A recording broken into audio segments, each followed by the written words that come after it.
Mari kita berdoa. Kasih karunia dan damai sejahtera dari Allah Bapa dan dari anaknya Tuhan Yesus Kristus menyertai kamu sekalian. Amin. Bapak, Ibu, Saudaraku, dalam nama Tuhan Yesus Kristus, sebelum kita bekerja, beraktivitas, ada baiknya kita mendengarkan firman Tuhan dulu sebagai pedoman kita yang tertulis dalam kitab 1 Petrus 2 ayat 24. Ia sendiri telah memikul dosa kita di dalam tubuhnya di kayu salib, supaya kita yang telah mati terhadap dosa hidup untuk kebenaran.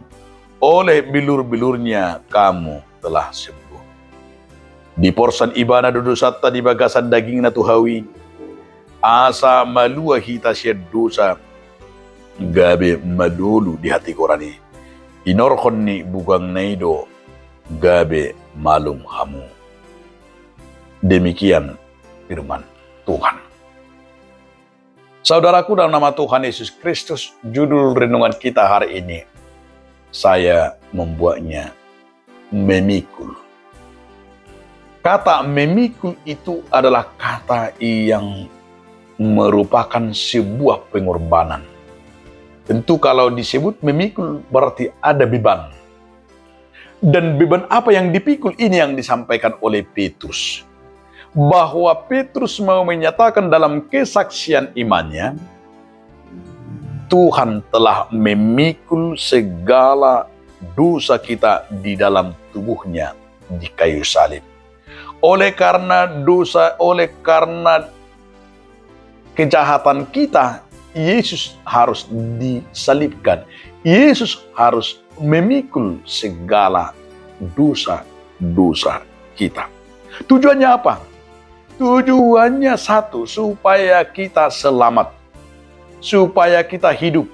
Asa malua hita, asa dapotan hanguluan nasaliling nililingna. Maka kalau disebut kata memikul itu berarti di sana ada sebuah pengorbanan. Di dalam pengorbanan itu kita melihat saudara-saudaraku, Yesus yang telah diperanakkan di dunia ini, anak Allah yang dari sorga yang datang, yang diberikan untuk memikul, manuhuk, memikul segala dosa dan kejahatan kita. Di dalam pikulannya itu kita melihat ternyata ada korban, dia harus disalibkan. Di kayu salib itu kita melihat sebuah pengorbanan. Di dalam pengorbanan itu kita mendapat kehidupan. Di dalam pengorbanan itu kita mendapat yang kita sebut pembebasan.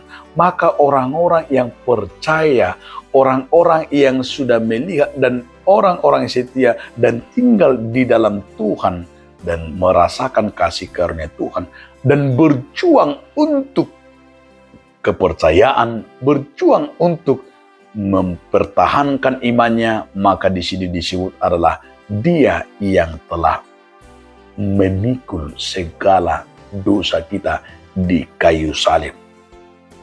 Oleh karena itu, saudaraku, yang perlu kita renungkan adalah pengorbanannya. Coba kita bayangkan, Bapak, Ibu, saudara-saudaraku, pengorbanan seorang manusia, pengorbanan Tuhan, pengorbanan itu kita lihat yang tidak menuntut apa-apa. Seorang yang rela disalibkan tidak menuntut banyak beban bagi kita. Tapi dia rela melakukan apapun dan dia rela mati supaya kita hidup di dalam firman Tuhan. Maka itu janji dan itu menjadi pesan bagi kita sebagai amanat. Amanat dari pengorbanan itu kita harus terima adalah berani memikul salibnya. Berani kita akan kehilangan nyawa. Berani mempertahankan iman kita. Ini yang dibutuhkan dari orang percaya. Maka kalau kita mengingat sebagai sejarah daripada sebuah lagu yang diciptakan oleh Nonseng, yang dia lakukan dan dinyanyikan adalah mengikut Yesus keputusanku, mengikut Yesus keputusanku, mengikut Yesus keputusanku, ku tak ingkar, ku tak ingkar. Coba kita renungkan, bayangkan itu lagu itu semua orang tahu. Singkat tapi luar biasa.